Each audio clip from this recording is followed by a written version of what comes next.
Can I give you one of these? Thank you. Actually, I talked to you about this. Sure. I was wondering what your side of the story was and what inspired you to come and talk at a high school.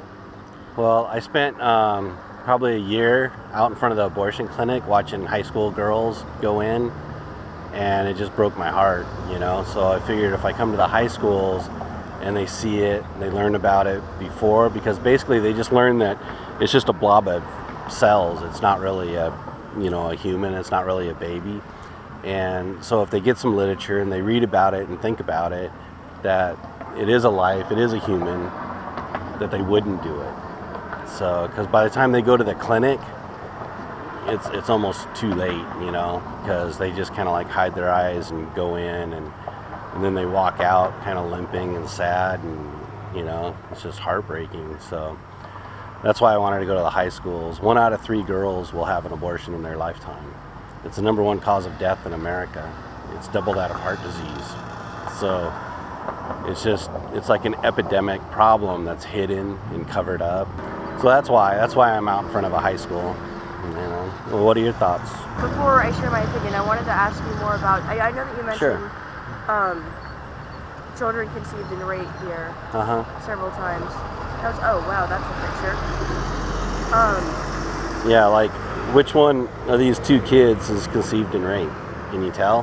Which one deserves to live and which one deserves to die? So my view on it is, if they feel like they are not in a position to carry a child, whether it is for health reasons, which would put both the child and the mother at risk, and possibly even the people around them, then I believe that would be one of the few unfortunate exceptions. yeah.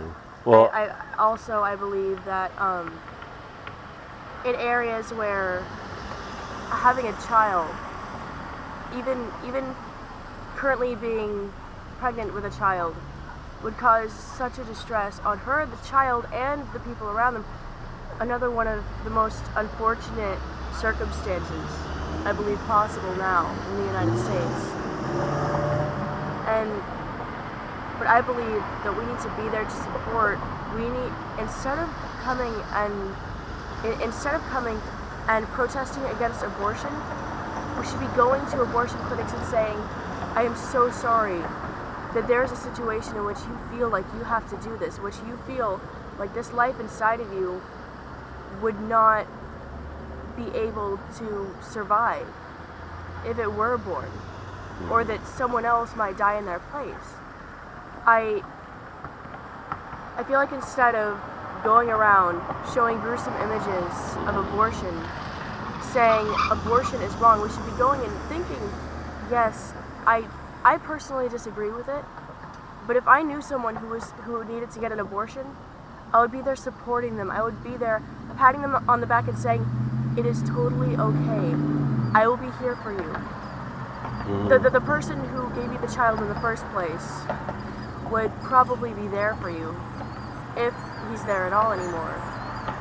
Then that means that he's willing to stick through that, whether it was an accident or on purpose in a bad situation.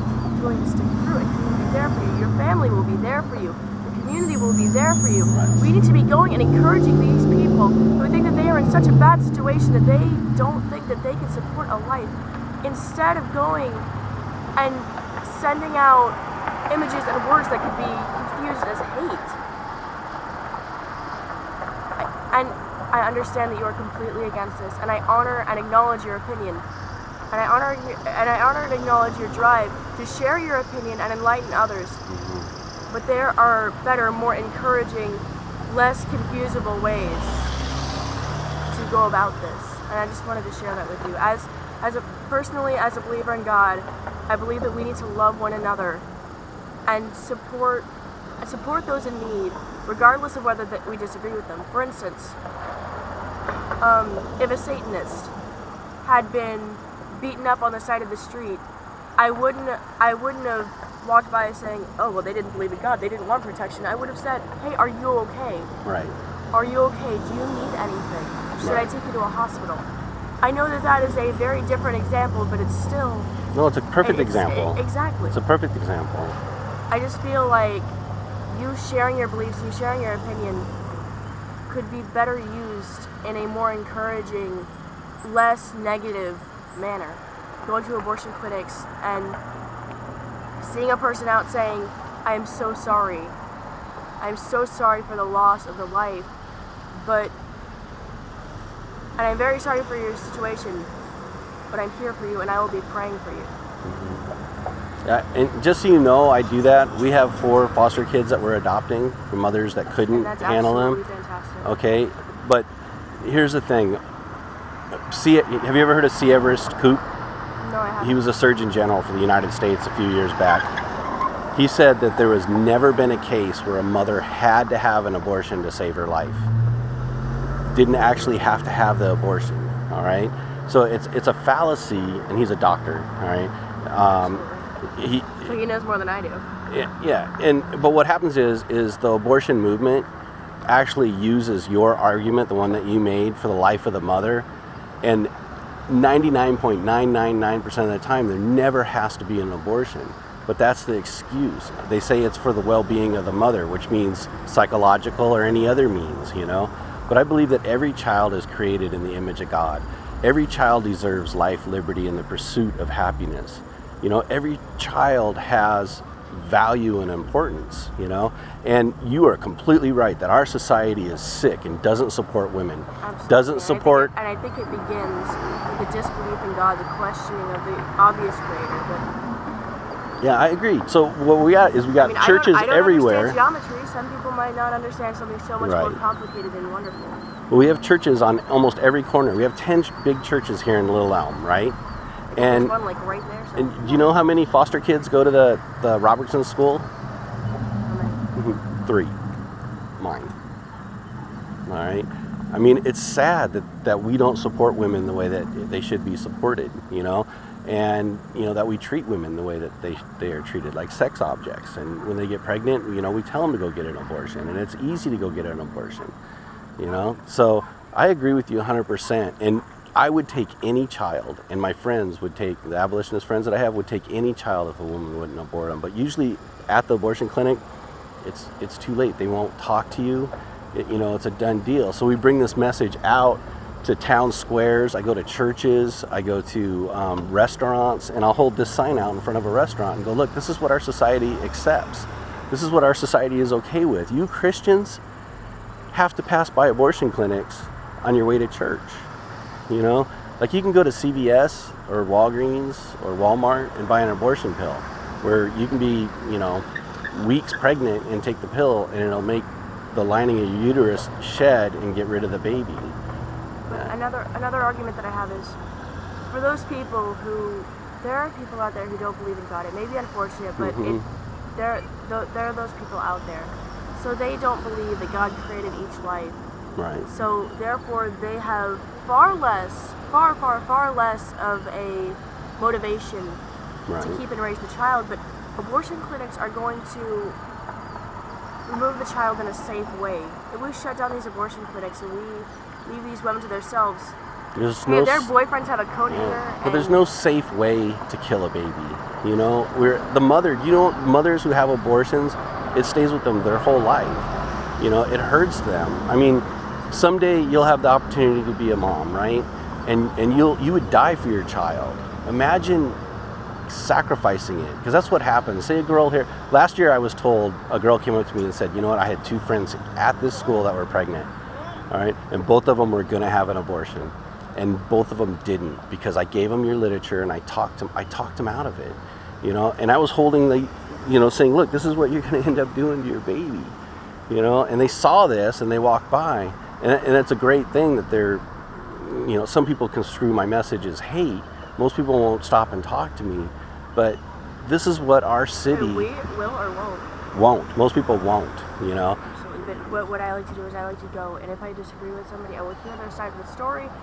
I will provide little bits and pieces of mine without, in a way that I try and make sure they don't feel like I'm like forcing it. You're doing great. No, you're doing. I mean, I appreciate you stopping and talking to me 100%, you know? I mean, it's good dialogue, and a lot of the things you assume I don't do, I really do plead with women and tell them, look, God loves you, you know. And I never assumed that you didn't do it. I was just saying, And if you have not been doing this, it's a dang good idea. Yeah. And where I was going with the abortion clinic was in a more medically safe environment, one that would have a much smaller risk of infection, of damage, because let's face it, you could do a free abortion at home with a coat hanger, but think about how much damage that would do with all the bacteria in the environment, all the different... True. Like, you could open a window and get sick. But still, look what you're talking about.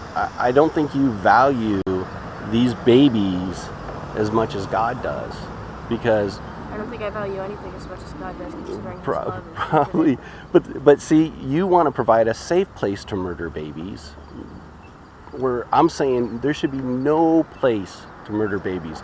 And if a woman has it in her heart to be a murderer and kill her own 1-year-old baby, we don't want to make sure it's done in a place that's safe, you know, because there is no difference between killing a baby that's 8 months old or 6 months old or 5 months old in the womb, or 3 or 1 month old in the womb, than killing your 1-year-old who's walking around here. It's the same murderous heart. It's the same hatred for God. What it actually is child sacrifice. You're saying, I'm going to sacrifice this child so I can finish my education. I'm going to sacrifice this child because I already have 2 kids, and, you know, I don't want 3 because that's going to cramp my style. I won't be able to go to a vacation every year. You know, it's what it is people are sacrificing their children because of the American lifestyle that they want to live. And the churches and the pastors and Christians aren't opposing it. They're not saying, no, child sacrifice. God says it's an abomination. He said it's something that He never thought His people would ever do. You know, it's like a grave sin. And we never want to provide or allow a place that's safe for people to murder teenagers or any other person in their stage of development, middle-aged old men. You know, I mean, it doesn't matter. We're all human. You have just as much value to God as I do. And same as this baby, you know. I mean, everybody knows life begins at conception. You know, we should have value for these kids, you know. And you know what, these girls walking in and having the abortions, oh my gosh, you know. I mean, I know many of them because I work nationally as an abolitionist, and we have 90 abolitionist societies around the United States, and a lot of these women have had abortions, and they're my friends, and they, you know, God is a redemptive, restorative God. So if you repent, he will lift you up and He will restore you.